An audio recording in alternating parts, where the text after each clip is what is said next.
Assalamu alaikum wa rahmatullahi wa barakatuh, everyone. Bismillah walhamdulillah wa salatu wassalamu ala rasulillah wa ala alihi wa sahbihi wa man wala. Amma ba'd. I will begin with the name of Allah subhanahu wa ta'ala. And we seek His help and His blessings, and we ask that He sends His peace and blessings upon the Prophet Muhammad sallallahu alaihi wasallam and upon all those who follow his way.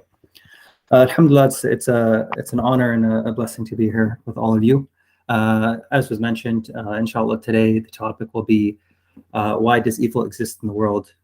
What is the wisdom behind that from the Islamic perspective and the Quranic perspective? So I was asked to just give a little bit of context about myself. So my name is Zain. I live in Toronto, Canada, Mississauga, Ontario. And on this topic, alhamdulillah, I've listened to and researched a bit over the years. Alhamdulillah, and so I'm inshallah in this presentation I hope to impart a little bit of wisdom from other teachers and people that I've learned. As was mentioned at the end of the class, if there's any questions, please feel free to inshallah at the end come off the mic and come onto the mic, and I'll do my best to answer and clarify anything that I mentioned. And with that, we can begin, inshallah. Okay. So the question is, why does evil exist? Now, this question is not a new question. In fact, it's been discussed throughout history. We have in the Islamic tradition for many centuries since the beginning, there's discussions, and as we're going to see, the Quran explicitly discusses this question. In the Christian tradition, this was also very, very much discussed. In fact, the word used, they have a discipline of their theological study called theodicy, which is the study of evil and why it exists. But even much before this, even for example, in the ancient Greeks, there was discussions on this topic, then we'll see in a moment. So this question is been discussed throughout human history, and for many reasons. It is very fundamental to the human being, into our existence, right? It intertwines into the very, as we call, the human condition, and the state of the human being in our lives, and all the ups and downs that we go through. And so it's a very natural question. In modern times, it's become even more popularized, and that's by the atheistic movement, right? So in history, it's usually discussed for the most part by those people that are religious, those people that follow faith. But especially in modern times, this question has been repopularized and used as an evidence or as an argument, subhanAllah, against the existence of Allah subhanahu wa ta'ala. And there are many reasons for this. So I mentioned that though, because the question itself is important, and it is valid, and it is discussed, as I mentioned, in the Quran. But it's important that in any discussion that we appreciate not just the question itself, but the context in the question, right? As in the Quran actually discusses this, we'll see soon that the Quran discusses this question and the answer to it from many angles. And one of those angles is questioning the human being themselves, right? One of the angles is, okay, this question is there, but what is your mentality behind asking the question, right? There are some and many that ask the question, and it makes sense. It's a pursuit of knowledge. It's a contextualization. It's an understanding of the events of the world. But there are some that ask that question from a point of arrogance or from a point of hedonism, which we'll discuss. And so even an answer that is logical, is sensible, perhaps might not satisfy this individual, because in their hearts they have a fault within them, right? And this can apply to any question, right? It is not just about the answer, but about the question itself. So that's important to understand. And so inshallah, we'll try to discuss both of these, but this will be heavily discussed, focused on the answer itself and not all the conditions and states of a person asking it. But that is almost equally important in this discussion. I apologize. Okay, so in Islam, as I mentioned, this is not just something that's been discussed by Muslim scholars throughout history, but actually this is something discussed explicitly in the Quran. And so first, let's qualify, what is the question, right? The question is, in the argument now that's being made, and we'll see here, so for example, it's stated back even by a Greek philosopher, his name is Epicurus. He said, and I'm quoting him here, if God is willing to prevent evil, but he's not able to do so, then he's not all-powerful, omnipotent. And if he's able to prevent it, but he doesn't wish to, he's not willing, then he is, astaghfirullah, evil, he's malevolent. And if he is both able to stop it and willing to stop it, so he can do it and he wants to do it, then why is there evil? And then astaghfirullah, if he cannot stop it or he's not willing to, then why do we refer to him in this way? So this is the phrasing of this question, and it is important to mention it, right? And to mention the phrasing, because sometimes when Muslims discuss this, they provide perhaps incomplete answers, right? Many times Muslims will say, oh, it's from shaitan. Okay, yes, much evil is from shaitan, but Allah created Iblis. He created shaitan. Yes, shaitan went astray on his own, but Allah can destroy him or seize him at any moment, right? Or perhaps they try to answer this question and they say something inappropriate about Allah subhanahu wa ta'ala, right? And so it's important to understand the question in its totality, and then we will examine this question here in the way it's phrased and come back to it and see what exactly is wrong with this formulation. Okay, so let's go now to the Quran and see what is the Islamic response, what is the Quranic response. And we're going to primarily, it is discussed, actually, as I mentioned, because it is such a fundamental question. It is part of the very human condition. It affects all aspects of life. It is discussed from many angles and many facets throughout the Quran. But very interestingly, the first place it is discussed explicitly and mentioned directly is right in the beginning of the Quran in Surah Al-Baqarah. And this is profound and amazing. This is not something that, we look at other traditions and they're trying to piece together an answer and bringing in their own ideas and their own philosophies. This is something that Allah discusses directly and answers directly. And subhanAllah, this is such a point of faith and iman for us. Not only is the answer profound, but Allah providing to us is such a deep and profound point as well. Right? Because, for example, even in modern times, people will think, oh, this is the end-all be-all of arguments against religion and against God. They'll say, oh, look, you can't answer this. So, look at what we've come up with. And we're so modern and so developed, and we thought of this now, and look. But yet this is discussed explicitly, as we'll see, in the Quran over 1,400 years ago. SubhanAllah. And so we're going to first start with our study of this question, primarily on this surah and on this passage of the story of Adam.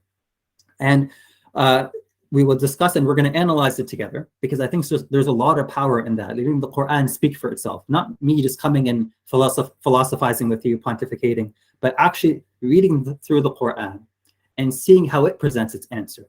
And as I mentioned, this is only one passage, so there are other facets. This is not the entire answer, but this passage is foundational and it lays many principles. So what I want to do together is to go through this passage, verse by verse, ayah by ayah, read it together, analyze it together, understand it, and pull some principles out of it, and then use that to guide our discussion.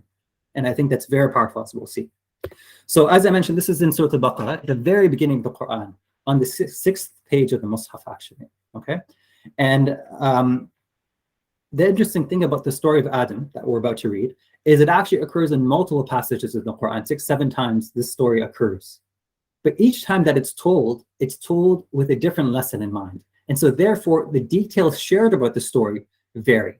So for example, in another passage, the story of Adam is discussed, but it's mentioning from the perspective of Iblis, from Shaitan, and how he disobeys, and why he disobeys, and what's his mentality, right?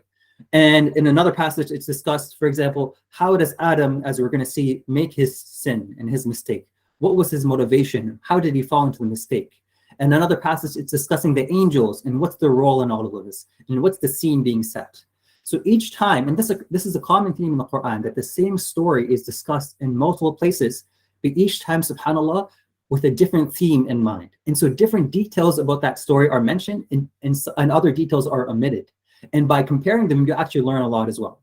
So today we're going to go through this story, but realize that there are many details not mentioned. So it is not the comprehensive story, but it is a story mentioned for the relevance of our topic, as we'll see.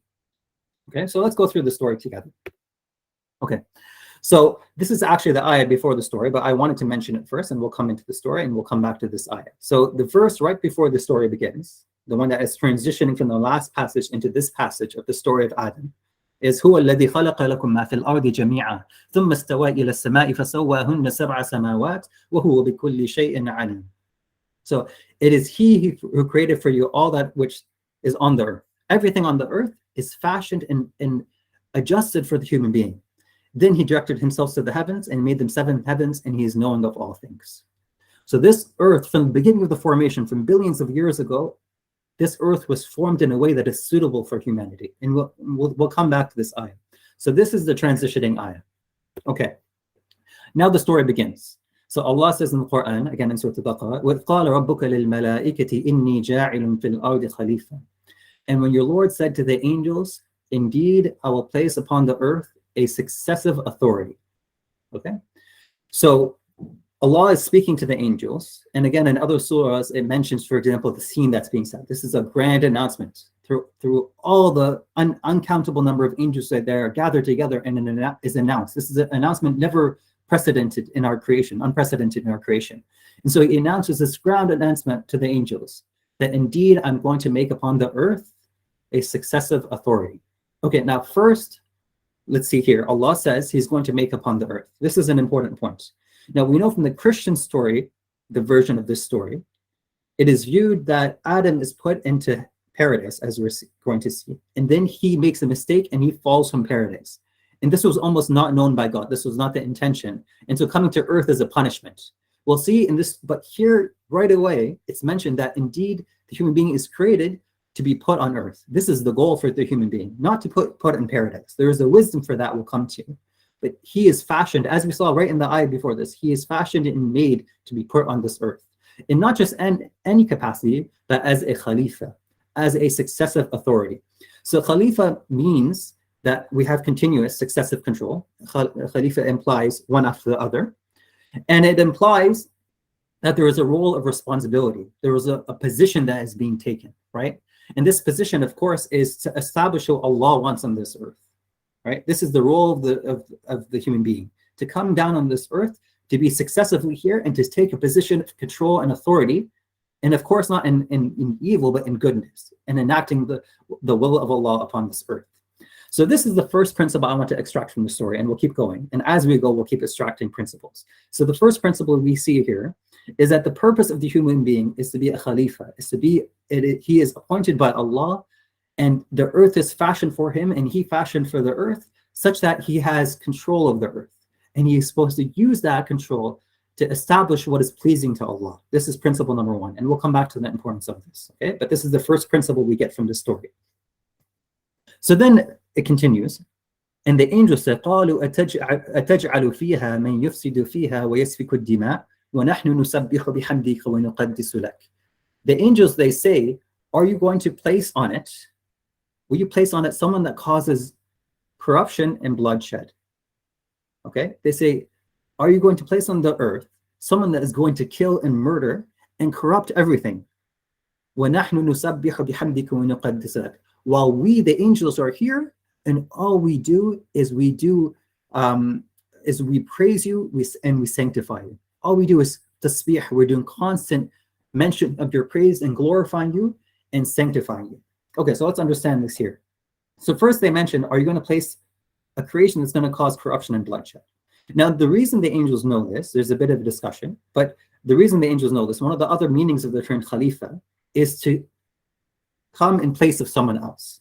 So Allah is saying, I'm going to put a new thing in place. There was something before, and there is now a khalifa coming in place, right? For example, Abu Bakr radhiallahu anhu, when the Prophet ﷺ passed away and he became the ruler, they called him Khalifatu Rasulullah. This is where that word comes from, Khalifatu Rasulullah, the representative of the Messenger of Allah after he's gone, right? And so there's an implication here, but it's not discussed because it's not the point right now. Again, there's a hint here, but again, as I mentioned, some details are omitted because what's being mentioned is for the relevance for this story. So what's being mentioned here, what's being implied here though, is there was another being on this earth, and they caused corruption, and they were evil. And so now Allah is putting another one in its place. And the angels are saying, why do this again? Why is there, what's the purpose of this? Why have this creation come on this earth? And they mentioned the two most evil things that a person can do. That is shedding blood and causing corruption, right? This, from the rights of human beings, this is the worst things you can do. Of course, there is associating and denying Allah and associating partners with him. And then after that, there is shedding blood and causing corruption. These are the worst acts that can do. So the angels they mentioned are going to put a creature on this earth that's going to do these most horrible things, the worst things possible, while we are just praising you and sanctifying you. So the angels, the way that Allah created them, they are created from light. And the way that Allah created them is that they have no needs of other creation. They don't need to eat, they don't need to sleep, they don't get fatigue. They are just as is. They're made from light. And they worship Allah and they have no inclinations. They have no desires for things. Because they have no dependencies, they have no desires either, right? So they don't need food. They don't need to steal things. They don't have any desires. And so they only do that which is good. And they interact with Allah and they worship Allah without fatigue, without tiredness, right? And so these angels are saying, we are perfectly good in their mind. They're saying, we are perfectly good. We don't understand why create this creature that is going to not only not worship the way that we worship you, but on top of that, they're going to do the most evil things while we're here and worshiping you. Now, what's interesting here is that the angels are mentioning, they're contrasting evil that the human beings do, right? That they cause murder and bloodshed and corruption. And they contrast that not with saying, oh, we establish justice. You would think, what's the opposite? Establishing justice, spreading peace. But they contrast it with praising Allah and sanctifying Him and obeying Him. Because they understand from Khalifa and from creation, they know the purpose of creation is to worship Allah. And we'll come back to this. That the very purpose of creation is to recognize Allah and to worship Allah. And so they don't contrast it with spreading of justice and so on. And there's another reason for this. But they contrast it with the purpose of life. What is the purpose of everything existing? It is a praise of Allah subhanahu wa ta'ala. So they said, what is the purpose of this creation? Now, they're not asking this out of maliciousness or anger or anything like that, but they don't comprehend, they don't understand. And what is Allah's response to them? قَالَ إِنِّي أَعْلَمُ مَا لَا تَعْلَمُونَ. He says, I know that which you do not know. Okay? So this here is the next principle. The next principle, Allah first, He doesn't give them an answer immediately. He is going to. The rest of this story is an answer to their question. But the first thing He says to them is, no, I know what you don't know. Know that Allah is all-wise and all-knowing. This is an important and fundamental principle in this question. And then He is going to give them an answer. And He's going to demonstrate to them in depth the answer to their question. But the first principle is always know Allah is all-wise. Always know Allah is perfect. Always know Allah has wisdom beyond our comprehension. Allah has knowledge beyond we can even understand. This is the second principle we derive from this. Now, this ayah here is very profound. There's a professor of mathematics. His name is Jeffrey Lane, I think at the University of Kansas. And he grew up, his mom was a devout Christian. His dad was an abusive father. He would abuse his mother. And so he grew up in this household and he couldn't understand why this was allowed. Why is this happening? And so he became an atheist and went through his life and all the way until he went to, master's in grad school. And he started to read the Quran at that point. There's a long story. And he comes across this ayah. And because he's a mathematician, he describes this. He's reading every word and he's dissecting it. He's not just skimming through it. He's trying to understand every word. And when it comes to this verse, he is amazed. He says, this is my question for my entire life. My entire life, I've asked this question. Why is there evil? And he is amazed that word for word, this is mentioned in the Quran, right? First, he's amazed at the contrast between Christianity and Islam and how Islam's story about Adam is different. And then he is dumbfounded at this question being put right there in front of him, subhanAllah. And he wrote a book called Even Angels Ask. That he had this question and evil angels asked this question. So it was a very profound book, and we're going to discuss what his thoughts were as well here. It's integrated into this presentation. Okay, so we have number one, that the human beings are made as a Khalifa. And number two, the angels, the question, what is the reason for this? They ask the question that we're trying to answer here, explicitly right here. Why is there evil on this earth? Why allow evil? Why not just make angels that are perfectly good? And then the next principle is, first, you need to know that Allah has a wisdom for everything. And Allah's wisdom and His knowledge is beyond our comprehension. I know what you do not know. That's the second principle. Okay, so let's go then to the next verse. Then Allah says, وَعَلَّمَ آدَمَ الْأَسْمَاءَ كُلَّهَا. And we taught Adam the names, all of them. ثم عرضهم على الملائكة فقال أنبئوني بأسماء هؤلاء إن كنتم صادقين. So then he taught Adam the names, all of them. Then he showed those names to the angels, and he said, inform me of these if you are truthful. Okay, a lot to understand here. So first, Allah taught Adam names, all of them, comprehensively. What are these names? It's not mentioned here. Okay, and there's some wisdoms from this, but we're going to leave this as a question right now, and we'll come back and we'll try to solve this together. So Allah taught Adam names. What are these names? It's not mentioned. Then whatever these things were, they were presented in front of the angels. And Allah says to the angels, inform me of the names of these things if you are truthful. Now, when someone says, do this if you're telling the truth, it means they're challenging a claim you made. You made a claim, and they're saying, if you're true in your claim, you can do this. So the question is, what is the claim they made? And how is naming these things, which we don't know what they are yet, how is naming these things show their claim is wrong? Why is this a challenge to their claim? Well, if we look at what they said, their claim was first that the human beings are going to, murder and cause corruption, and the angels only do worship and obedience. This claim is true, right? I mean, human beings do murder, they do cause corruption, that happens, and angels do only obey Allah and worship Him constantly. This is true. So if that's not the claim, if that's true, then what else is the claim? Well, if you read that, what's interesting here, what is the context? Allah is saying, I'm going to put someone on earth. I'm going to put a Khalifa to represent me on earth. First, the angels, they say, okay, well, we understand it's supposed to be worship and obedience, and these human beings are going to do the exact opposite of that. So number one, they claim that human beings are going to do all evil. All they're going to do is evil. They don't mention they're going to do some good and some bad. They just say they're going to do all evil. That's one claim. And the next one is, they could have left it at that, but then they contrast the human being to themselves. And they say, what is the need for the human being? We're here. We do all good. What's the need for the human being? Why have it? So this other claim that the angels are sufficient, not in a sense of arrogance, not in a sense of we're better. It's just we're sufficient. We do good. That's all it's needed. So there's the claim that human beings are only doing evil. Look at all this evil. And there's the claim that it's not needed. The angels are all good. Any good that's needed, the angels are already doing.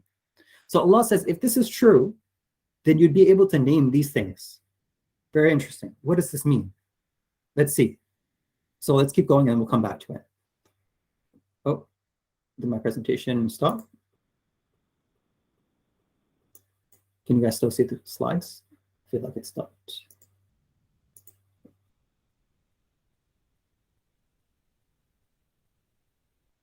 Okay, I think it's back.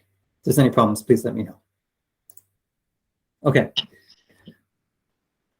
Okay, so let's keep going and we'll come back and answer what are these names and why would they challenge the claim of the angels that the human beings only do evil and the angels are sufficient and good? This challenges that claim. So what are these names and why does it challenge that claim? Let's keep going. قالوا سبحانك لا علم لنا إلا ما علمتنا إنك أنت العليم الحكيم. They said, so the angels respond, Allah says, inform me of these things. Tell me the names of these things, right? If you're truthful in your claim. They said, Subhanak. They said, you're above any imperfection. You are exalted. We have no knowledge except for what you have taught us. We only know what you've taught us. Indeed, it is you who is the all-knowing, the all-wise. We don't know the answer to these things. You never taught us this, so we don't know it. Okay? Then Allah says, قال يا آدم أنبئهم بأسمائهم فلما أنبأهم بأسمائهم قال ألم أقل لكم إني أعلم غيب السماوات والأرض وأعلم ما تبدون وما كنتم تكتمون. So then Allah says to Adam, okay, the angels couldn't do it. Now you, Adam, inform them of the names of these names. Tell them what they are. فلما أنبأهم بأسمائهم. And so when he informed them, Adam was able to do it. He informed them. Allah taught Adam these names, and now he has informed the angels of all these different names. قال ألم أقل لكم. Allah says to the angels, didn't I tell you? إني أعلم غيب السماوات والأرض. Didn't I tell you? I know what is unseen in the heavens and in the earth. وأعلم ما تبدون وما كنتم تكتمون. And I know what you reveal and what you concealed. I know what you showed and what you hid. Okay, so let's understand what's going on here. Okay, very interesting story. You know, we're getting it, but what exactly is happening? What are these names, right? That's like the crux of the story. So one thing I forgot to mention here. Notice here, okay? So first, Allah says, وَعَلَّمَ آدَمَ الْأَسْمَاءَ كُلَّهَا. Allah taught Adam the names of all these names, all of them. Whatever these names are, he taught him comprehensively. Then he showed them to the angels, and he said, inform me. Because of course, Allah is not going to say to the angels, astaghfirullah, teach me. The angels can't teach Allah, right? No one can teach Allah anything. Inform me, tell me the names, okay? Very interesting. So he taught Adam, and then he says, وَعَلَّمَ, he taught Adam. Then he says to the angels, inform me, okay? Then they said, we can't do it. Okay, and we'll come back to this. He says, we can't do it. We only know what you have taught us directly. Only what you taught us, we know. You are the all-knowing, the all-wise. They know Allah is all-wise and all-knowing. They don't know these things. Then Allah says to Adam, he didn't tell Adam, teach the angels. He said, inform the angels. Very interesting, right? He didn't say, Adam, go and teach the angels these things, right? Human beings can teach. We can teach things as well. But he says, you can't teach them, so just inform them. Very interesting. Why can't they be taught? What about this? So when Adam informed them, then Allah says, aha, I told you. Didn't I tell you? Didn't I tell you? This proves it. Your claim was wrong, and this proves that your claim was wrong. And I told you that I knew everything was unseen in the heavens and the earth, and I know what you revealed in your claim and what you concealed. Okay, so what exactly did they reveal and what did they conceal? Well, we've already kind of mentioned this. What they revealed is very clear. They said all the evil the human being was going to do. But what they concealed is the great potential for good that the human being has, right? And it's not concealing out of animosity or hatred, but they don't understand it. And that's where, if you notice, again, they contrasted themselves. They didn't say, oh, we do justice and we spread peace. They said, we worship you, because that's the good they can do, right? The good they can do is follow orders and worship Allah, right? But Allah says you concealed something about the human beings, that they can also spread justice. They can also save a life. They can also do lots of good. Okay, so what exactly then? Now understand, we've understand all the different facets here, okay? We understood that the angels made a claim, and their surface level claim is correct, right? The human beings do cause evil, and the angels do worship Allah, right? But underneath their claim, number one, they've only highlighted the evil of the human being, nothing of the good. And number two, they're saying the angels are sufficient in goodness. There's no other good that can be done. The angels already do all the good that's needed. This is the claim. Then Allah taught, and so Allah told them, I'm going to create someone from the earth, right? And they asked this question. Then Allah brought Adam, and he says, and he told them, I know what you don't know. Then he brought Adam, and he taught Adam the names of these things, whatever they are. And then he showed the angels, you don't know these names, Adam knows these names. And this proves against your claim, which is number one, that the human beings don't have a potential for a tremendous good, only evil. You're concealing that. And number two, that the angels are sufficient in goodness. Okay, so what are the names of these things? Well, if we look at the context of the story, it becomes very clear. Okay, going back, if you remember, right before the story, what was the ayah before this? Allah says He made everything on earth for the human being. Everything on earth is custom made for the human being. And then He says, now I'm going to create the human being and put him on earth. So the one He's putting on earth is suitable and qualified for this position. And he has a dependency on the things of the earth. Everything on the earth is made for him, so it is for him and he is for it. He or she, the human being, has dependencies on the things of this earth, and he can use them in a way. So unlike the angels, which have no dependencies, which have no desires for things, the human beings, they have desires. They have things they need, things they want, things they can use, okay, from this earth.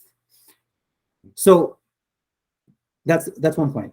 So then we come to, okay, well, what are the names of these things? Well, what would make sense, right? If you look at it, well, Allah is going to place him on the earth. What does the human being need to know? Adam is just created, brand new human being, doesn't know anything. What does the human being need to know in order to go on the earth? Well, he needs to know how to interact with it. He needs to know how to live in the earth. He needs to know how does he use these things? What is the dependency that he has upon these things? Okay, so Allah teaches him the names of these things, right? And then he asked the angels, do you know the names of all the things of the earth? They know some things, of course, but can you name all of these different things the way that Adam could do it? No, they couldn't. Well, why not, right? One might say, hey, this is a bit of an unfair test. Allah taught Adam, and then he didn't teach the angels. And then he says, who knows it? Well, of course, Adam knows it, and the angels don't know it. It's a bit unfair. It seems like it's a bit unfair. But that's only if you think about, well, it's just information. It's I take two equal students, and I teach one, I don't teach the other. That would be unfair. But these are not two equal students. These are not two identical creations. They are fundamentally different. And what is different about them? One has no dependencies, no desires, does no evil. The other one is dependent on the things of the earth, this earth. He desires them, he needs them. He or she relies upon them. And so through them, he can accomplish good and he can accomplish bad, right? So who is, number one, first, more appropriate for the position of taking care of the earth? Well, of course, the one that is custom for it, the one that needs it and manipulates it and requires it. But why does that disprove the angel's claim? Well, through the use of those things, we'll come to this soon. You know what? I'll leave that to the next. This next story is about to show that, actually. I shouldn't jump ahead. Okay, so let's keep going, right? So we understand, okay, what's being put forward is, what are these names? Well, maybe they're the names of the things of this earth. Well, why is that? How does that answer their claim? How does that show their claim was wrong? Let's keep reading. So when Adam shows them and teaches them, Allah tells them, this proves your point. This proves that you're incorrect. Okay? So then what happens? Well, now that Adam was showed in some way to be superior to the angels, right? He could do all this the angels couldn't do. Then Allah tells them, وَقُلْنَا لِلْمَلَائِكَةِ اسْجُدُوا لِآدَمَ. So then Allah says to the angels, all of you now bow down to Adam. Do sujood to Adam. Now, of course, this is not the sujood of worship. Sujood of worship is to Allah. This is the sujood of respect. Okay? And in Islam now, this is not allowed, but in previous nations, this is allowed, right? For example, in the story of Yusuf, right? Joseph. They all bow down after an amazing lifelong journey, and they see Yusuf in the position that he's in, from going from almost murdered to being basically like the ruler of the earth almost, right? The most powerful person. And they all bow down in sujood in amazement.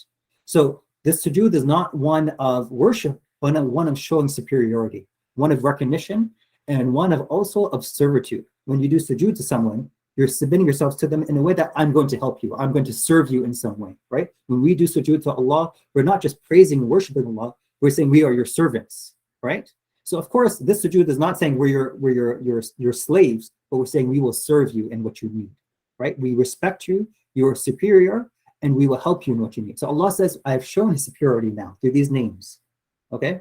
So now that he's superior, now you should bow down to him, serve him, help him, realize he is superior to you. With قُلْنَا لِلْمَلَائِكَةِ اسْجُدُوا لِآدَمَ فَسَجَدُوا إِلَّا إِبْلِيسَ. They did it, because of course they do it. They are angels. They have no desire. They have no arrogance.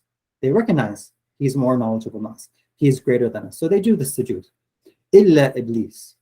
Except for Iblis. Now, of course, not to go too much into detail, right? Again, other instances of the story describe all the details about this. This is just mentioning what's important to the lesson in this story. When Allah tells it in this passage, he's not mentioning all the other details, but in other passages, details are mentioned. So, of course, Iblis is not an angel, but he is a jinn. He is one of the jinn, right? The jinn are a creation that are invisible to us, but they also have free will. They also have desires. They're in many ways similar to us, but they are invisible to us. And this Iblis was the most righteous amongst them. And he climbed the ranks so high that he was in the company of the angels. But he was doing so out of self-praise. All of this climbing of the ranks and being more righteous fed his ego. And so when Allah said, hey, I have made to the angels and to Iblis who's in their company, I have made someone more praiseworthy than you. Iblis couldn't accept it. He says, no way. I will not accept someone who's greater than you. Because his worship of Allah was about himself. It was not about Allah. And so he's Aba wastakbar. He refused and he was arrogant. وَكَانَ مِنَ الْكَافِرِينَ. So that day he became a disbeliever. Okay? So we see a principle here. I think I missed one real quick. So before, one principle here, I forgot to mention. So the first principle was the human beings are the Khalifa, right?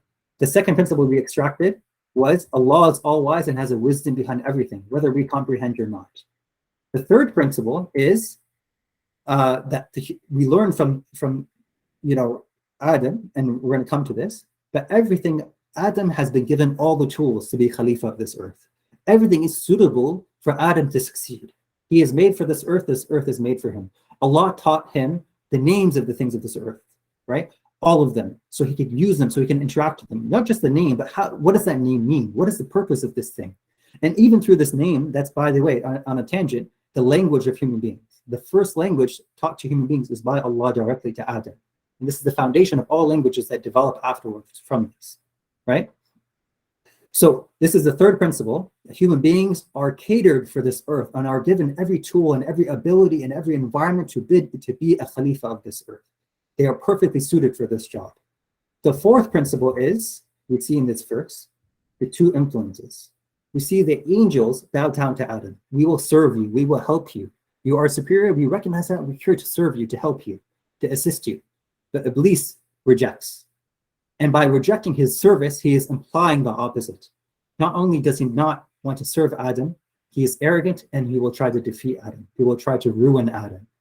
And so we see two influences for the human being, the angelic influence and the satanic influence. Okay, this is the fourth principle. Okay, so then what happened? So the angels bow down and Iblis refuses. And again, more details happen, but that's not relevant to this telling of the story. So what happens next? وَقُلْنَا يَا آدَمَ اسْكُنْ أَنْتَ وَزَوْجُكَ الْجَنَّةِ. And so Allah said to Adam and his wife Hawa, you and your wife go into paradise. Even though Allah said he made Adam for earth, but there's a wisdom of why he's putting him in paradise right now. Adam is destined for earth. He was made for earth. But he's putting Jannah, uskun, stay a little bit in Jannah. Stay some time in Jannah. وَكُلَا مِنْهَا وَغَدًا حَيْثُ شِئْتُمَا. And eat from anything you like. Whatever you want to eat from, wherever you want to eat from, all the fruits, all the vegetation, anything you want. وَلَا تَقْرَبَا هَذِهِ الشَّجَرَةِ. But don't come near this one tree. Just this one tree. No trait mentioned about it. Nothing special. But this one tree is the only thing off bounds. But don't even approach it. Don't come near it. Don't eat from it. فَتَكُونَ مِنَ الظَّالِمِينَ. Then you'll be of those who do wrong if you do that. Okay? So this is now a test being put forth, right? Here Adam is taught, he's prepared for the earth. He's taught the knowledge he needs to know. And before being sent to the earth, he's being put with a test. He's saying, live in paradise, but the only test for you is don't eat from this one tree. This one tree right here, don't eat from it. Everything else is fine. This is your test. Very simple test. فَأَزَلَّهُمَ الشَّيْطَانُ عَنْهَا. But shaitan caused them to slip. See here, he's no longer called Iblis. After he disbelieved, he is now shaitan. And so shaitan caused him to slip. Right? Again, we have those two influences, the angelic and the satanic. And shaitan caused him to slip. فَأَخْرَجَهُمَا مِمَّا كَانَ فِيهِ. And he removed them from which they had been in.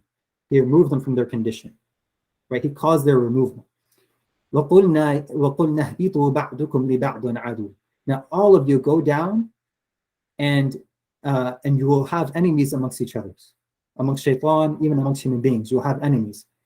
وَلَكُمْ فِي الْأَرْضِ مُسْتَقَرٌّ وَمَتَاعٌ إِلَىٰ حِينٍ.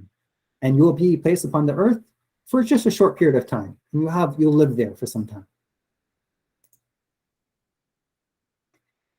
فَتَلَقَّى آدَمُ مِنْ رَبِّهِ كَلِمَاتٍ فَتَابَ عَلَيْهِ إِنَّهُ هُوَ التَّوَّابُ الرَّحِيمُ. And so Adam, he received words. What are these words? فَتَلَقَّى آدَمُ مِنْ رَبِّهِ كَلِمَاتٍ. He received words from his Lord. فَتَابَ عَلَيْهِ. And so his Lord forgave him. What did he receive? He received words of how to seek forgiveness. He received words of how do you build a relationship with Allah. Adam made a sin. He did a mistake. It was a small sin. It was one tree, nothing special about it. He didn't commit murder. He didn't do corruption like the angel said. He was given one test, right? One generic test. And the details of this test are not mentioned because it's not about what type of test is it. It's just about the idea of being tested in this life. And he failed that test. But what happened when he failed it? He learned from Allah, how do I build a relationship with Allah as a result of this? He received words of how to seek forgiveness. And so then when he did so, then Allah forgave him. فَتَابَ عَلَيْهِ إِنَّهُ هُوَ التَّوَّابُ الرَّحِيمُ. Indeed, he is at-Tawwab and al-Rahim. He is the most forgiving and the most merciful. So through this, he learned that Allah is at-Tawwab and Allah is al-Rahim. He learned that Allah is the most forgiving and the most merciful. And so this is a principle we can draw from the fifth principle, that from every sin and from every test is an opportunity of growth, is an opportunity to develop your relationship with Allah. Here, Adam commits a sin and he learns that Allah is the most forgiving and the most merciful. But this sin, again, it is a generic one. It is not about how he fell into it. Other stories, they talk about that and the lessons behind that. This is just he committed a sin. And what happens? What opportunity comes about when you commit a sin? You come about with the opportunity that you can learn about Allah. You can learn that Allah is at-Tawwab and al-Rahim in this instance. So this is the fifth principle. قُلْنَا اهْبِطُوا مِنْهَا جَمِيعًا. So now all of you go down from here, right? Just as it said earlier, Shaitan, he made them come out from there. He made them slip, and so he caused them to come out. وَقُلْنَا اهْبِطُوا مِنْهَا جَمِيعًا. All of you come down from paradise. Go to her earth now. فَإِمَّا يَأْتِيَنَّكُمْ مِنِّي هُدًى فَمَنْ تَبِعَ هُدَايَ فَلَا خَوْفٌ عَلَيْهِمْ وَلَا هُمْ يَحْزَنُونَ. And so all of you come down from here. So he committed a sin, there's still a consequence. He's forgiven, but there are consequences in this life. This is another principle. This is the sixth principle. There are consequences in this world. And now that you're on this earth, there's not direct communication. And so when you receive a guidance from me, then follow it. And whoever follows it, there's going to be no fear, there's going to be no grief. He will enter paradise again. وَالَّذِينَ كَفَرُوا وَكَذَّبُوا بِآيَاتِنَا أُولَٰئِكَ أَصْحَابُ النَّارِ هُمْ فِيهَا خَالِدُونَ. And for those who reject that revelation, when it comes down to them, and they deny the signs of Allah all around them, then for them is the hellfire, and they will be in there eternally. So we see from this last ayah, the seventh principle is that not just do we have the abilities from these ayahs, Allah mentions that He sends down guidance. So we have abilities, and Allah then sends us a way to go about it, the guidance from. And then finally, the eighth principle is we see as a result of all of this life, the next life is the real life. The hereafter is when all of it is judged. Okay, so these are the 8 principles. Now let's go back. I skipped over it. Let's go back and let's talk about what did we learn from all this? What is that crux of that, what we're getting at? So let's summarize really fast. Allah said to the angels, He's creating a human being for the earth, to rule over the earth, to have Khalifa over the earth. The angels said, why create an evil being when the angels do all the good that's needed? Why create an evil being? Then Allah says, let me show you. I know something you don't know. Then let me show you. Then He taught Adam the names of these things. What were these things? We'll come to it. Then He said to the angels, can you name them if you're truthful? The angels said, we can't name them. We only know what you taught us. Then Allah says, Adam, show them you know this. And Adam shows he knows this. And Allah says, didn't I tell you that your claim is wrong? That he has more than the just capacity of evil, but of tremendous good. And also he can do some good that you can't do. So I mentioned, if this was an equal test, if this was 2 equal students, and you teach one and you don't teach the other, this is an unfair test. It doesn't make sense. Of course student A will know, and student B won't know. But what's happening here is not that the students are equal, not that these creations are equal. It's that these creations are different. And the human being, through these desires, through these objects of this world that he can interact with, that he can name, they mean something to him. To the angels, they're just objects. They have no dependency on them. They have no interaction with them. They have no need for them. But for the human being, through these objects and naming them and understanding them, he builds something. What does he build? That's where this second part of the story comes in. What object is Adam shown? He's shown, here's the tree. This is the most quintessential object of the earth. He's taught all the objects of the earth, all of them, and then he's told, here's the most quintessential object, the tree. It is so representative of the earth. This one tree is your test for you. This is a prototype. This is a scenario that represents all of earth. Here's a little test in heaven that represents the entire life of earth. Here's your test. Don't come near this tree. Now, how he slips is not important. The fact is that he makes a mistake and he makes a sin. He does evil. Well, what happens as a result of evil? Adam grows in his relationship with Allah. And he develops and he knows that Allah is At-Tawwab and Ar-Rahim. He learns how to seek forgiveness. Do the angels, do they know this? Do they know Allah is forgiving and merciful? Well, the angels, they don't need anything. So they don't make any evil, any mistakes. So can they learn that Allah is forgiven?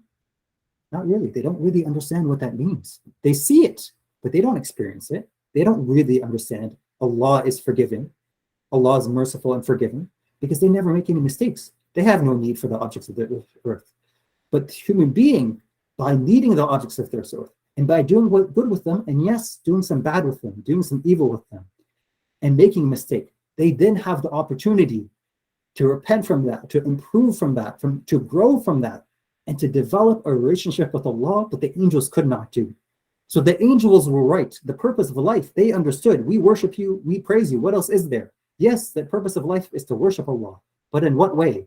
Not just in the way that the angels do, through straight worship, through tasbih, but in other ways. What is the way that the human being can worship Allah that the angel can't? He can understand Allah in a way the angel can't. He can relate to Allah's attributes and understand them and grow with his relationship with Allah through making mistakes, through growing, through struggling that the angels can never do. And so the evil, yes, there's going to be major evil. Allah never denied the angels they were correct, there's going to be murder and corruption and evil. But he said through evil gives the opportunity for the human being to accomplish the worship of Allah in a way that angels never could do. They are of a different creation. Okay. So from this, we went through and I was mentioning principles as we went along. So now let's dive into these really quick. I know we've spent some time already. Let's dive into this. And each one of these is the topic itself. So I'm not going to, every one of them deserve its own book, its own lecture. And, some of them I'm not even mentioning everything that I could on them. And also there's things that I don't know as well, right? But each one of these principles, it's an entire topic of itself, but they are part of the answer to this question of why does evil exist? What is the purpose of this?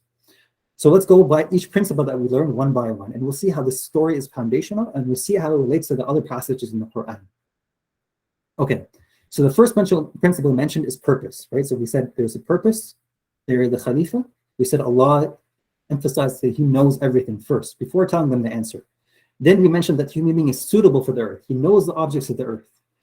Then we mentioned that he has influences, satanic and angelic, things pushing him to evil and good, the struggle in the human being. Then we mentioned when he fails in that struggle, He allows him to grow in this relationship with Allah. And it allows him to learn about Allah in a way that would not have been possible without evil, without failure. And then we mentioned, in order to help him in this growth, in this struggle, he receives guidance. And he is given that choice. Here's the guidance. Do you want to follow or do you not want to? And with this guidance, you can learn how to develop that growth with Allah. And without it, if you reject it, you're not growing with Allah. You're not developing your purpose in life, and you will be punished for that. Then we learned that there are consequences in this life. If you fail, like Adam failed, he was taken out of Jannah.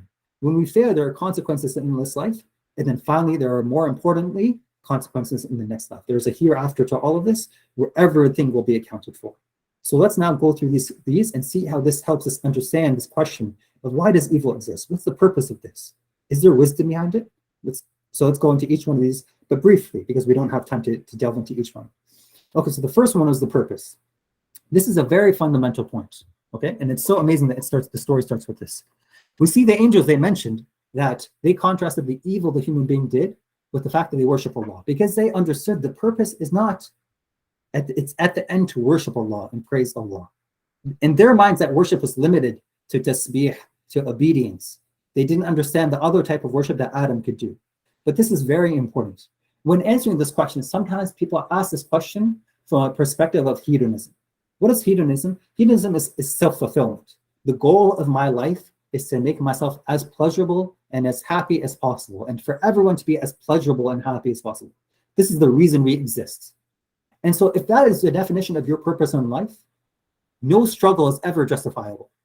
If your purpose is so shallow that it is about yourself and self-fulfillment and desires, then nothing can be said to this person to make them understand that evil has a purpose. And so, as I mentioned in the beginning, there are people that can hear the answer to this, but in themselves, they have a deep clinging to this earth. They have a deep desire to acquire more things, to live in this life, to want only this, to not think about their purpose, to not think about why, to not question the deeper questions, to ignore them in their life, even though everybody has a capacity and has a deep understanding, has a deep ability to understand them, but to reject that and to ignore that. And so if that becomes your purpose, it's never justifiable. But if you understand our purpose on this earth is temporary, we're going back to Allah, and we are here to be Khalifa. We are here to worship Allah and enact the way that Allah wants us to enact, is to act on this earth, and therefore develop that relationship with Him. Then we can understand why evil exists, right? Because evil and good really is what facilitates a goal and what takes away from the goal, right? If we say what is good and bad in a basketball game, what helps you win the game and what helps you lose the game is bad, or what makes you lose the game is bad, right? So what your purpose is defines really what your evil and good is in a way. And so if your purpose is just self-desires and self-fulfillment in the way of pleasure, then there is no justification. We can't even have the discussion. But if you understand what is the purpose of life, Allah says in the Quran, in Surah Al-Mu'minun,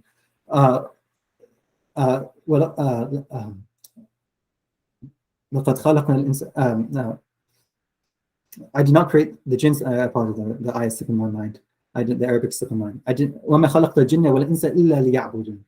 create the jinn and the human beings except for the purpose of worshiping me. This is their purpose. That worship is broader than the angels, as we'll come to. But this is the purpose of life, of building that relationship with Allah.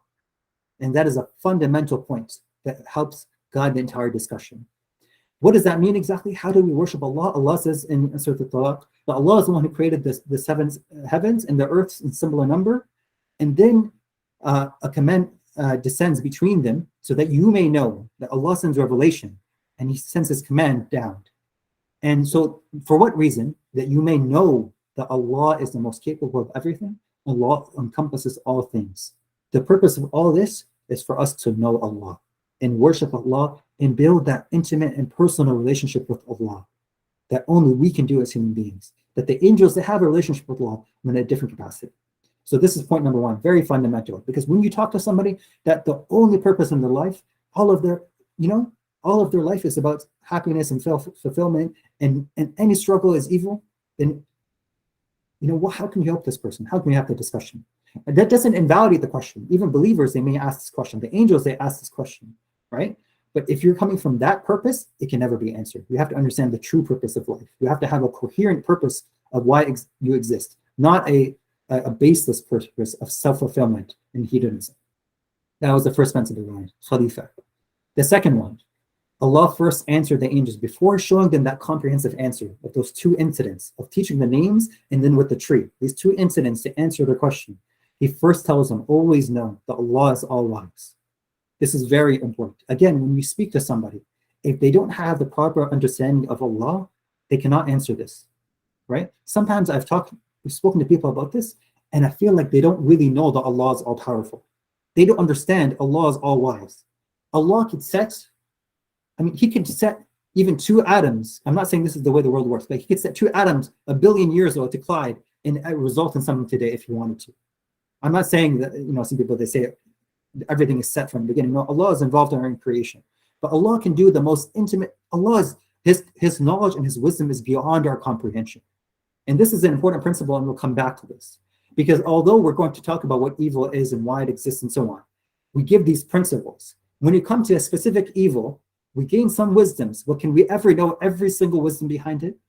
Can we ever know every single reason, every single consequence, any little thing on this earth? Can we understand how it's going to affect everything else? We cannot. Allah is the one that's all wise. And so even if a specific evil we don't understand, that we go back to this second principle, that Allah is all wise and there is a wisdom for everything. And for those, Allah says in Surah Al-An'am, and they have not shown Allah His proper, they didn't estimate Allah with a true estimation. They didn't think about the way about Allah that they should have thought about Him. And so if you have a incorrect conceptualization of God, of Allah in your mind, then you cannot understand how He's all wise. You cannot appreciate and put yourself humbly and say that there is a wisdom. I can appreciate the principles, but for this particular thing, I don't know the wisdom, but I know Allah has the wisdom. And you can submit yourself to that. Whereas if you don't estimate Allah correctly, if you have an arrogance and a self-aggrandization, right? As we're such human beings, we're so tiny. Allah says in the Quran that you think you're so important, the heavens and the earth is a greater creation than you, is more magnificent than you. You're not that amazing.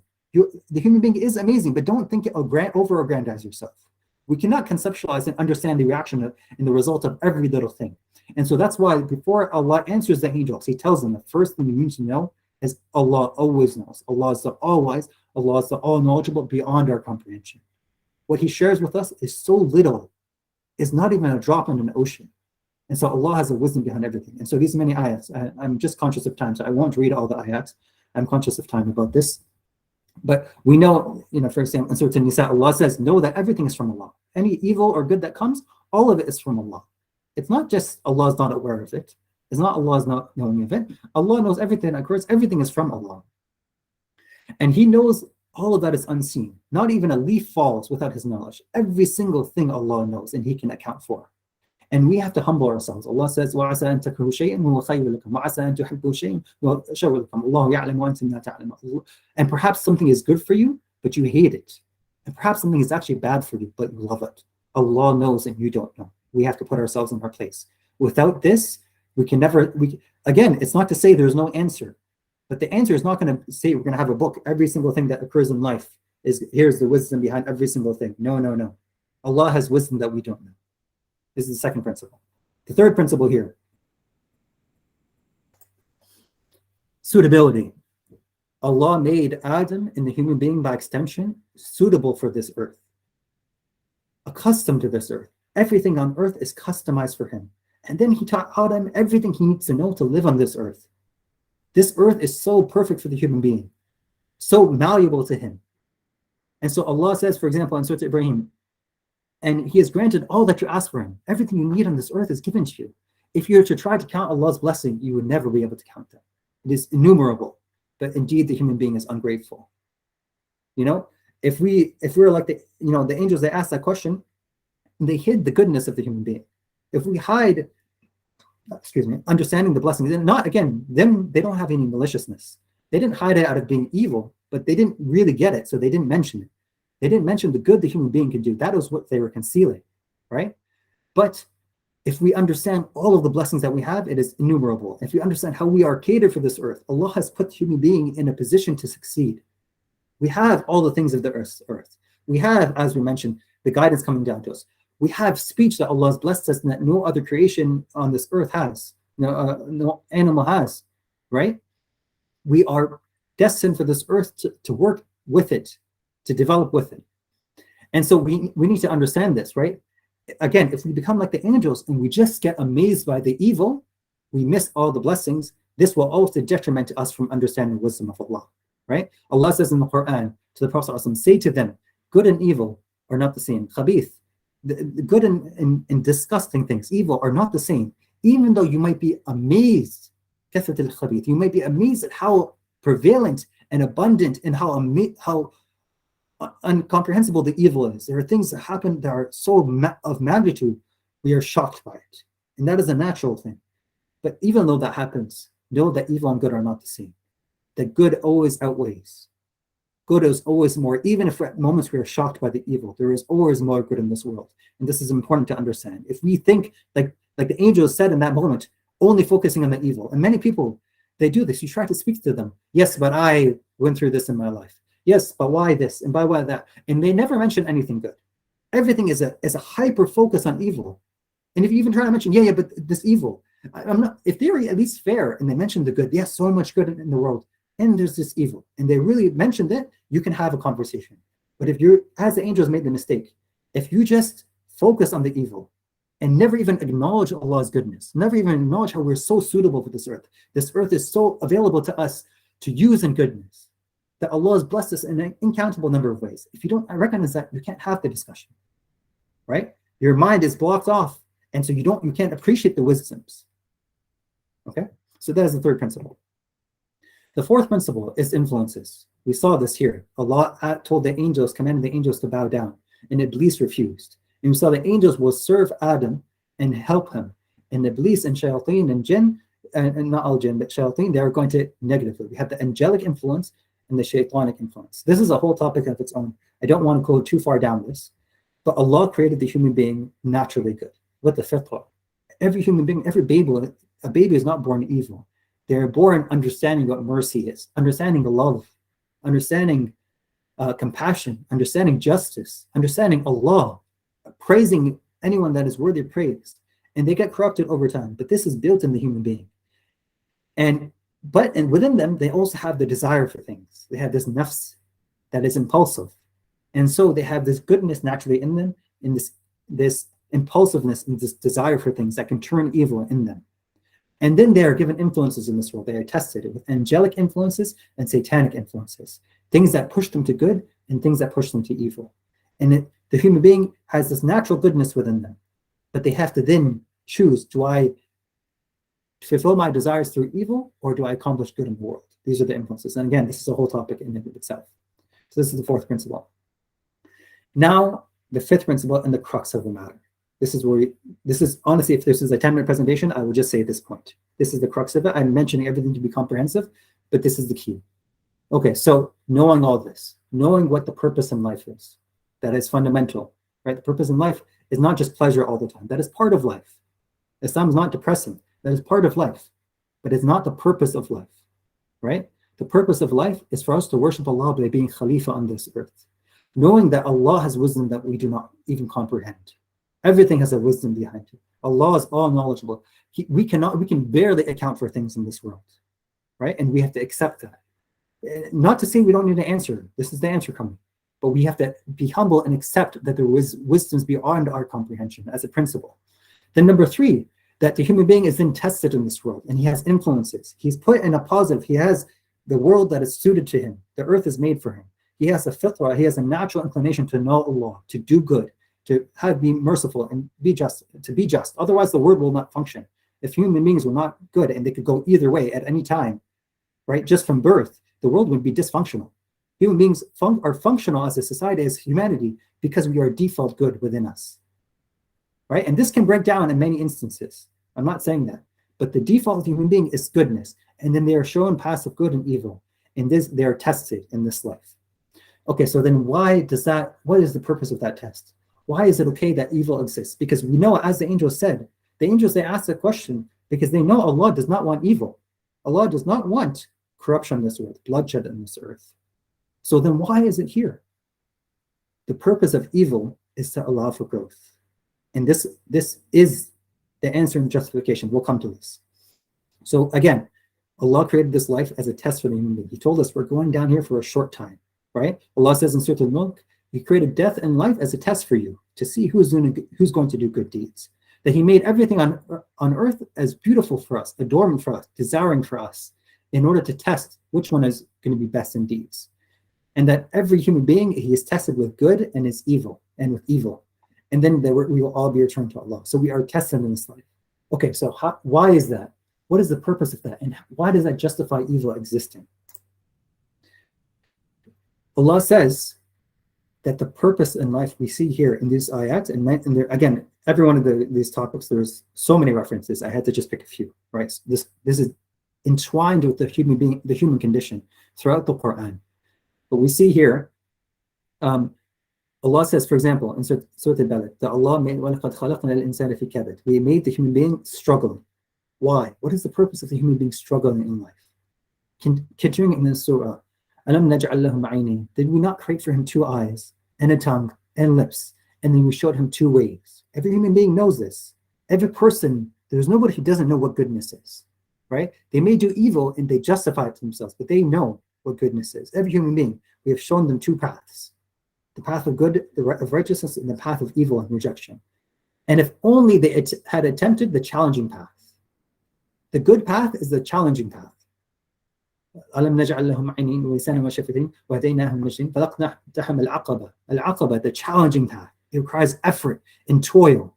Life to develop requires struggle. It requires pushing yourself, falling and picking yourself up, pushing past desires, prioritizing things. This is the good path is the challenging path. وَمَا أَدْرَاكَ مَا الْعَقَبَةُ. What will make you know what the challenging path is? What is this challenging path? فَقَّ رَقَبَةٍ. It is to free a slave, to give up your own wealth to help someone else. Or to feed those in time of extreme hunger. Or an orphan relative to help them. Or to see a poor person in distress and to assist them. And above all, those who have faith and they encourage each other to be perseverant and to be compassionate. That is the difficult path. That is the path in this life that is our purpose. Our purpose in life is to struggle and to strive and to overcome.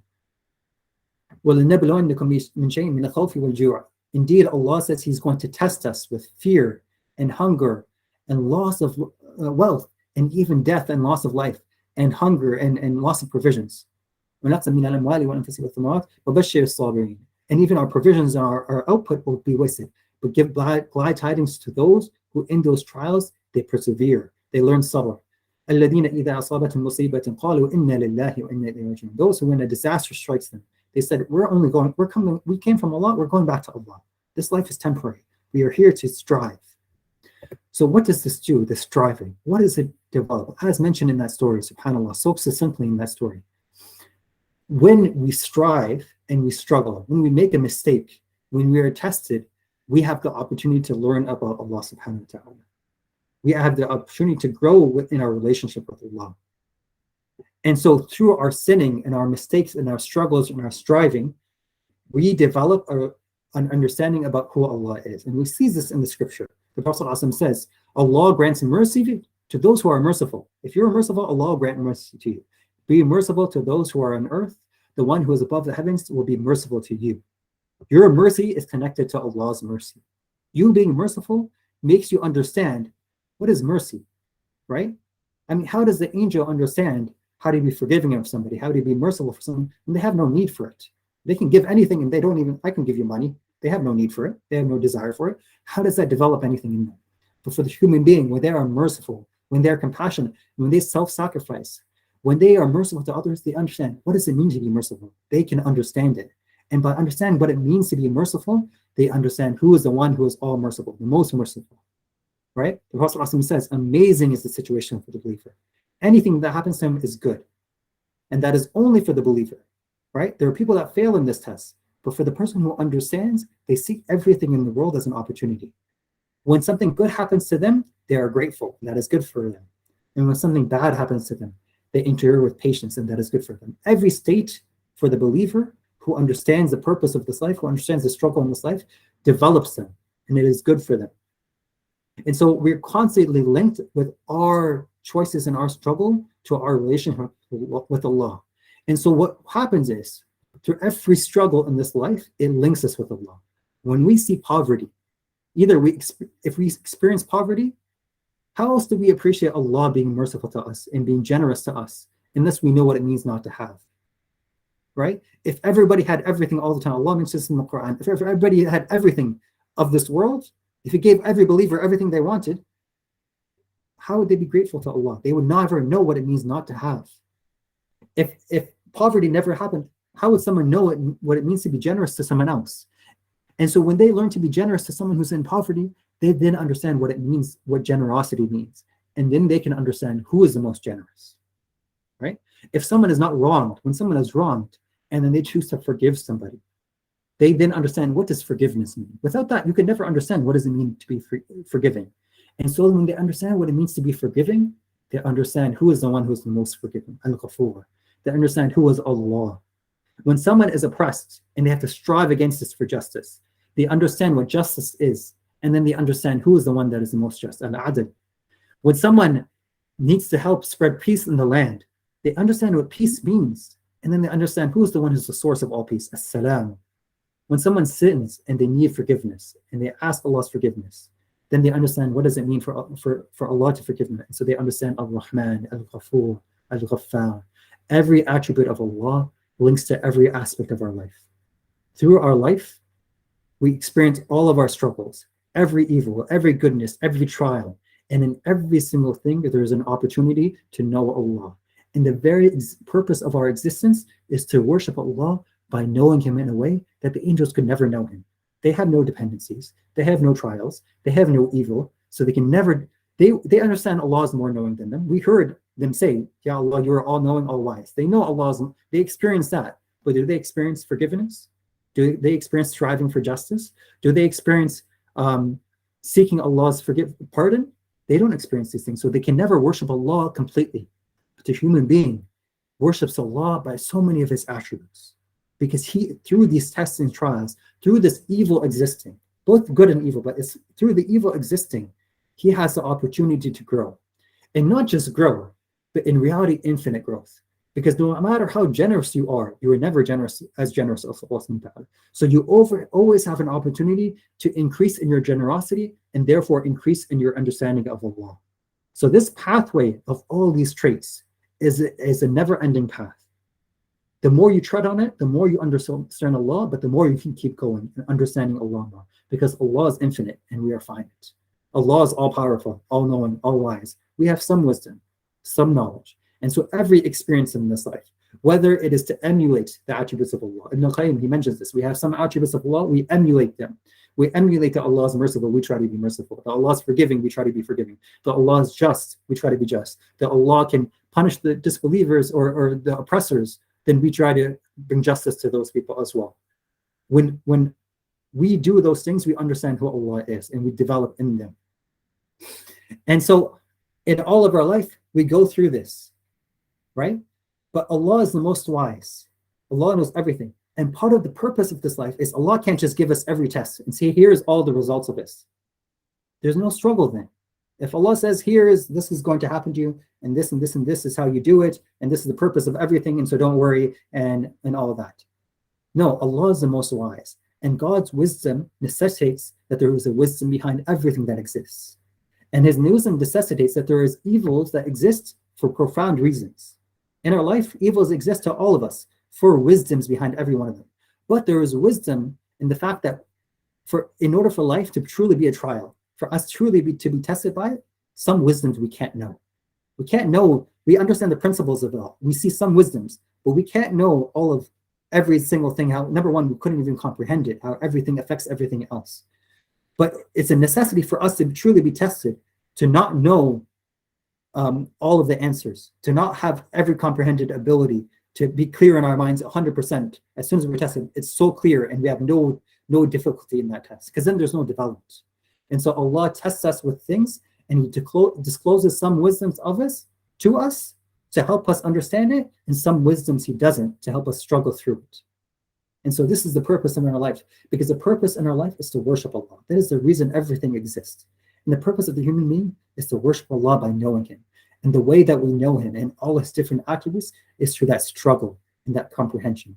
And so the world is made in a way that we desire things, we want things, we love things, and we have to learn to love Allah more, right? We experience loss, and we have to know that Allah is the one that gave us, and Allah is generous to us. And when we experience loss, we see what someone else experienced loss, and so we know what it means to be merciful to them, and we know Allah is merciful. Every aspect of our life links back to Allah. And so in reality, in Islam, every single thing in your life can become worship, because worship is no longer in the mosque only. That is, the salah is the pinnacle of that worship. All of that traits come about and then actualize in salah. A true righteous salah is that person that is righteous outside of their life. And someone who's neglectful of the salah, Allah tells us in the Quran, they will be neglectful of good deeds. And so direct worship is important. And along with that, the worship of life. Every single thing in your life can be worship. Mu'adh ibn Jabal, one of the companions of the Prophet, he says, when I sleep, I expect to be rewarded, because I know my sleep is a means to me worshiping Allah later. Everything becomes worship of Allah. And so everything in our life that happens to us is decreed by Allah and has wisdom behind it and has opportunity behind it. And that is the purpose of life. But Allah doesn't just leave us like that. Allah grants us guidance. This is the next principle. Allah grants us guidance so that it's not just we're trying to figure it all out with any direction and it's all so confusing, right? Many people, they ask this question and they don't have the clarity of guidance. So of course, all the evils feel confusing. But when you read the Quran, Allah is teaching us constantly in so many aspects on all the things we mentioned and more, right? And so this Quran brings us, this revelation, the Quran and Sunnah, it brings us from darkness to light. It shows us the way, it clarifies things. And so it gives us that ability, that resolve to understand the wisdom behind these things, those principles to grow in life. And so we're not left, and again, I know I'm going over time, so I don't have time to go into all verses, but this guidance is a mercy for us to grant us that guidance, to grant us that ability to go through life and tell what is right and what is wrong, to tell how do we develop, to how do we worship Allah and grow with him, grow in our development and relationship with him. And if we fail to do so, or if we succeed, there are consequences in this life. It is not just in the next life, but in this life, Allah is always involved in our affairs. In Surah Al-Rahman, كُلَّ يَوْمٍ هُوَ فِي شَأْنٍ. Every single day, Allah is bringing something about.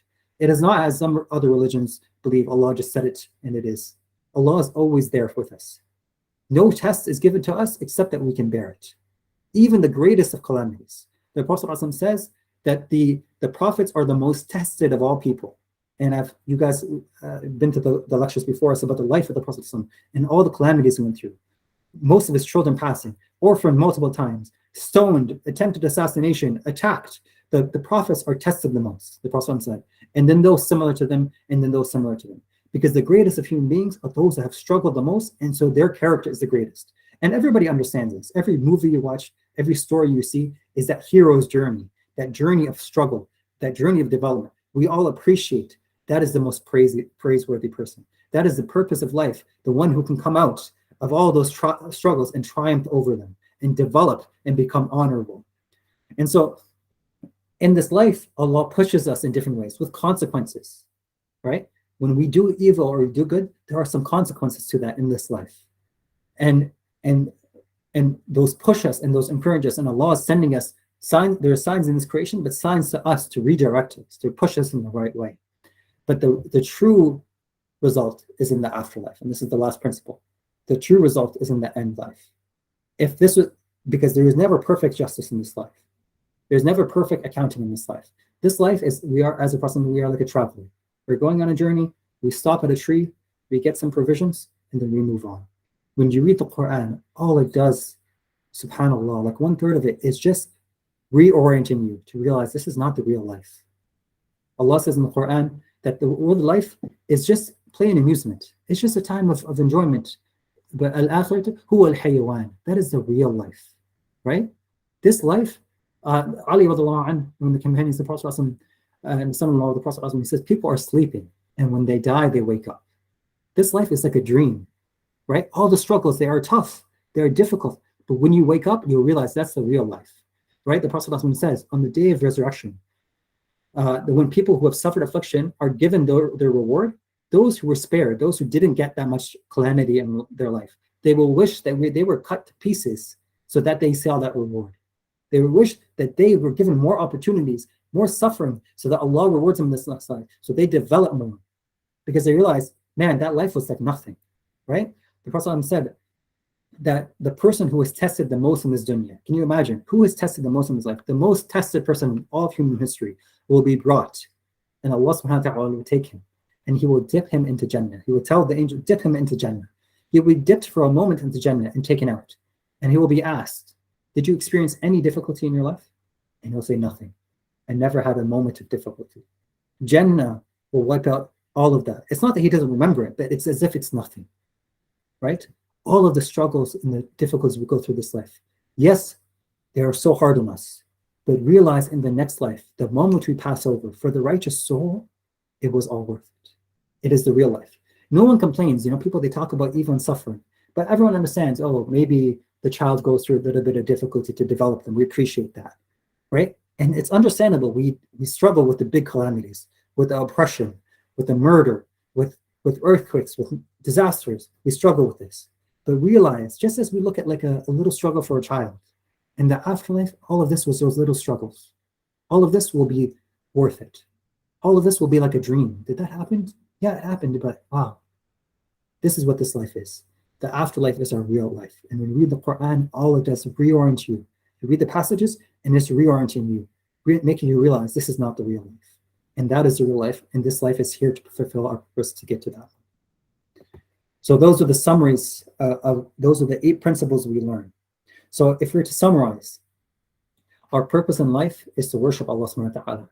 And by struggling and striving and becoming Khalifa of this earth, enacting Allah's will on this earth. And we understand that everything that happens to us, there is a wisdom behind all of it. There is nothing in this earth that is only evil. Everything has goodness behind it. Every single thing, Allah has a wisdom behind it, even if we don't comprehend. And Allah made this entire universe with wisdom.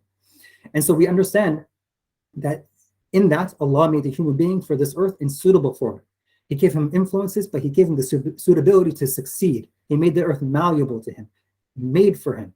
And then he gave us a natural inclination to good. And then he tests him with a good path and a bad path. And through those tests of good and evil, through that struggling and strife, the human being has the ability to develop a relationship with Allah, but that would not have been possible without evil. Through that struggle, through that sin, just like Adam sinned, and he learned what tawbah was, he learned what repentance was. Every sin, every calamity, everything has the opportunity to build a relationship with Allah, which is the purpose of why we exist. We don't exist just for self-gratification, right? Allah will grant us that as a reward in Jannah.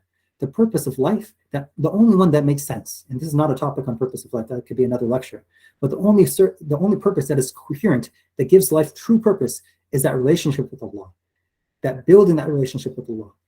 Every other purpose is shallow, is empty. It leaves you unfulfilled. That is the true purpose in life. And so all the tests and trials and calamities in life that we see that happen to us and happen to others, each one of it gives rise to us to an opportunity to grow in our understanding of Allah. And the most righteous, like the prophets, are the ones that take every opportunity and they are growing and growing. And everything in their life becomes worship of Allah. And everything becomes understanding who Allah is, which is the pinnacle of worship. And so Allah gives us guidance to understand how to do that. And then he pushes us in this life with consequences this way and that way, to try to nudge us and push us. And then in the hereafter is the true reality. And all of that evil will become trivial. And everyone that did evil will be recompensed with it. If they didn't get it in this life, they will get it in the next life. And everyone that suffered in evil, it will be as if they'll be relieved that they went through that now they get this eternal goodness. That evil will look just like, for us, like a little child goes through a little suffering, and we see they're becoming a better person, they're becoming developed. We will view them this whole life as like, that was so little. And we understand it's all for that purpose. And so in reality, nothing is the deep and profound point. Nothing really evil happens in the world. It does happen. Allah tells us murder is evil, corruption is evil. Allah has given us laws to live by. And Allah does not want evil to spread on the earth. But when every evil has that wisdom behind it, every suffering has a different dimension to it. In reality, all of it fulfills that purpose of life. And that is truly what good and evil is. What fulfills that purpose and what takes away from it. And so so on one level, we have our laws of this world, and there is evil, and Allah hates it, and Allah does not wish for evil to exist. But Allah grants the human being that life and that struggle of evil, and everything leads to the opportunity of goodness, which is the purpose of life, and therefore it is all good. And so there are those two layers of good and evil. So on one level, yes, evil exists, and Allah allows it to exist. But on another level, all of that evil allows for that opportunity of growth and allows for the fulfillment of the purpose of a life, and it is all goodness. I hope that this was beneficial. I apologize for going over time. I know, like, subhanAllah, each one of us in our personal lives, in our ummah, we go through so much. And each one of us, we need to come back to this. We need to read these stories, read these passages in the Quran, and realize the next life is the real life. Realize our purpose in life. Yes, we want happiness. Yes, we hate the evil, and Allah wants us to hate the evil that occurs. But from that, we strive against it. We repent from it. We overcome it. And that is the reason we're here. And so we have both these in our mind. The hatred for the evil, the hatred and the sadness, and all of that is natural in the way that we're created. But that allows for us for that higher purpose. And all of that is Allah's divine wisdom, His perfect ability to create a magnificent and amazing creation. I hope this has been beneficial. Anything good from this is from Allah subhanahu wa ta'ala. Anything evil and mistakes are from myself and shaitan. If anybody would like some more resources, there are some more resources I mentioned here. I hope that's beneficial. And if there are any questions, I can take them now. جزاكم الله خير. سبحانك وبحمدك نشهد أن لا إله إلا أنت نستغفرك ونتوب إليك.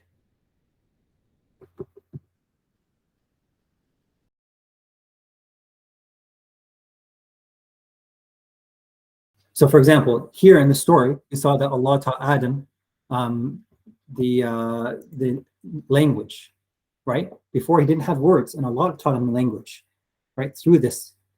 But for example, we have many other instances where, for example, Allah taught directly by the pen. He taught, I think it's Prophet Idris, how to write. So we have many instances where Allah has given us the foundations of knowledge, and from that we develop forward. And that is the goal of Allah. Allah does not directly teach, right? And that's one of the amazing aspects of the human being, of them learning through this dependency and through this creation of the earth and us living on it. There is that growth, not just in all of it is in the relationship with Allah, but our growth in knowledge, right? Into growing in knowledge, right? And so we have many instances where Allah has divinely, directly taught a prophet. For example, I say that Nuh was the first one to build a boat, right? And Idris was the one who was taught how to write, bil-qalam, right? Allah says, Surah Al-Alaq. Salih, like economics and fair economic systems, right? His people were corrupt in their economic systems. Dawood alayhi salam had to make armor and how to form metal in that way. So many of the fundamental sciences, Isa alayhi salam, he advanced medicine, right? So many of the fundamental sciences were taught directly about Allah, but also then from there, Allah encouraged human beings to develop in that way further. Allah bless us all, and especially our brothers and sisters suffering against the Communist Party. May Allah grant support and forgiveness. May Allah make us worthy of developing ourselves to strive against that injustice and build a relationship with Allah. And may Allah accept all of them as shuhada, the ones who have passed. And every moment of suffering that they go through, Allah will write it in their good books. And they will so much so that on the Day of Judgment, inshaAllah, all of that suffering, they will be grateful for it, because it will elevate their ranks. And they will view it as just like a dream, just as distant memories that they have grown in their ranks now in paradise. We don't see this perspective that as soon as someone passes and they pass into that next life, Allah, if they're a righteous soul, they are clothed with amazing garments. They are greeted by the other souls. They're greeted by the angels, and their bliss starts. So all the suffering in this life, we trust in Allah subhanahu wa ta'ala, all of it, Allah will recompense. And so it is our duty to strive against it, any injustice, but to also realize that all of it is the will of Allah and the wisdom of Allah, and all of it will be accounted for in the Day of Judgment, inshallah ta'ala.